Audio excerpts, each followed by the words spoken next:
Justin, இப்போ கிடைச்சிருக்கக்கூடிய ஒரு முக்கியமான தகவல், வடகொரியா இப்போ டைரக்டா ஒரு 10 மிசைலை யார் மேலே ஏவிருக்காங்கன்னா ஜப்பான் மேலே ஏவிருக்காங்க.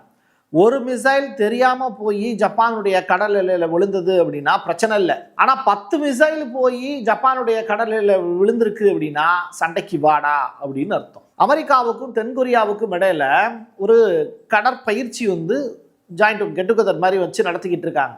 இந்த போர் பயிற்சி எப்பெல்லாம் நடக்குதோ அப்பெல்லாம் வடகொரியா என்ன பண்ணுவாங்கன்னா அணு ஆயுத சோதனை செஞ்சு பார்ப்பாங்க. இப்போ அவங்க மிசைல் டெஸ்ட் நடத்தி பார்த்திருக்காங்க.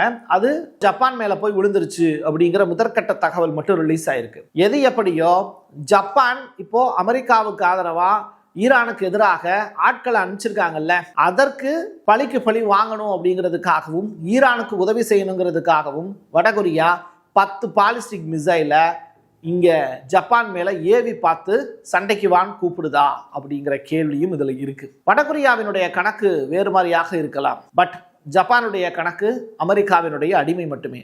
அவங்க என்ன சொல்றாங்களோ அதை அப்படியே கேட்பாங்க. பார்ப்போம் ஜப்பான் எதை சமாளிக்க போறாங்க.